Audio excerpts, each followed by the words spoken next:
Shirley Jones was once America's sweetheart, a glowing symbol of innocence and warmth. She dazzled audiences in Oklahoma and later became the very image of the perfect mother on the Partridge Family. To the public, her life seemed gentle, wholesome, and blessed. But behind her soft smile and carefully maintained grace was a marriage that quietly tested the limits of her endurance for nearly 2 decades. Her husband, Jack Cassidy, was admired everywhere he went. Handsome, charming, eloquent, and magnetic, he appeared to be the ideal partner. Yet when the lights dimmed and the doors closed, he lived by rules that slowly broke Shirley down. For decades, she protected his secrets, his career, and the image of their family. Only late in life, when she had nothing left to lose, did she finally decide to tell the truth. Wait ye, what she revealed changed how her story would be remembered forever. Shirley Jones did not come from glamour.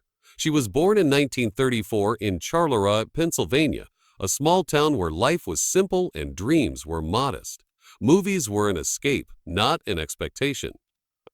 By the age of 12, her voice stood out so clearly that teachers urged formal training. She studied at the Pittsburgh Playhouse, learning music, acting, and dance without realizing she was building the foundation for a legendary career.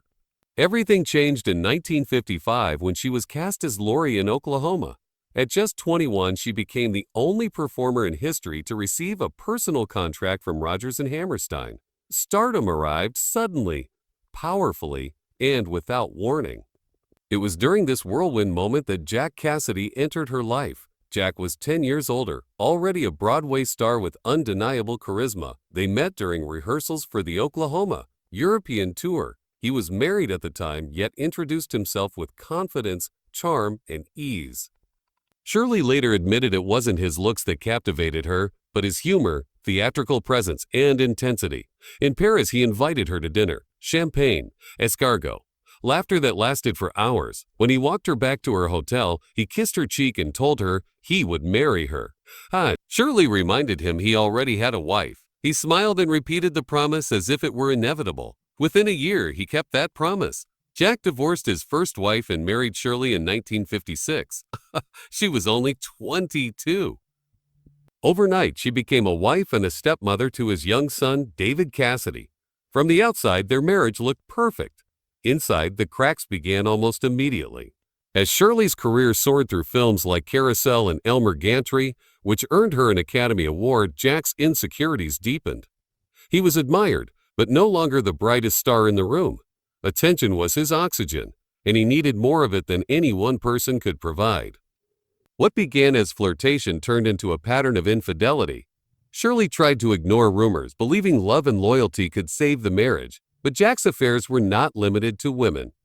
Quietly, within Hollywood circles, it was known that he also had relationships with men.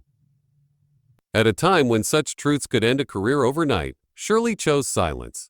In her later memoir, she confirmed what she had known all along. Jack was bisexual. He told her openly that fidelity was not part of his nature. He wanted everything life had to offer. For Shirley, raised with deep values of commitment and loyalty, this truth was devastating. Yet she stayed. Throughout the 1960s, Shirley lived a life of contradiction. On screen, she was radiant. At home, she raised 3 sons largely on her own while enduring betrayals that never stopped. Jack no longer hid his behavior. At parties, he openly flirted, disappeared for hours, and returned as if nothing had happened. Friends recalled that he sometimes boasted about his affairs in front of her. Shirley almost never reacted, believing she believed would destroy her family. By the time The Partridge Family premiered in 1970, Shirley had become the embodiment of American stability.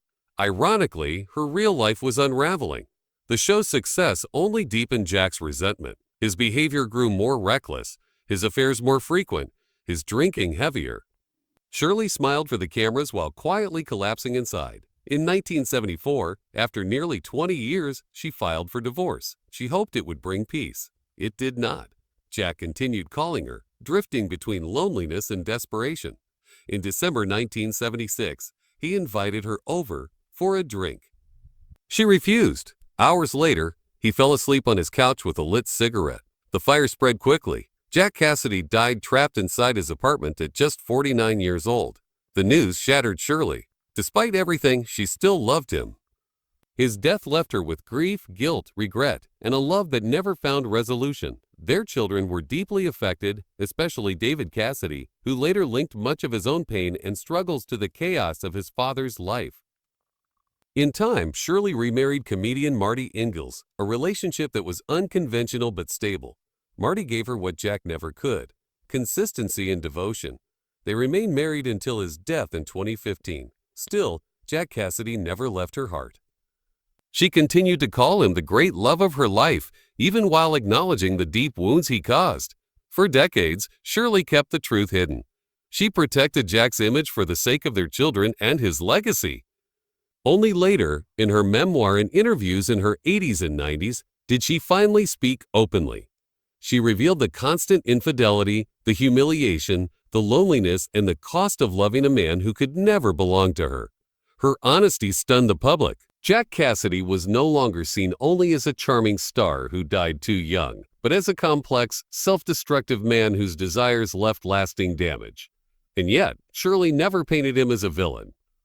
Love and pain, devotion and destruction existed side by side in her story. At last, with age granting her freedom, Shirley Jones let the truth stand on its own, not out of revenge, not out of bitterness, but because after a lifetime of silence, she no longer needed to protect anyone but herself.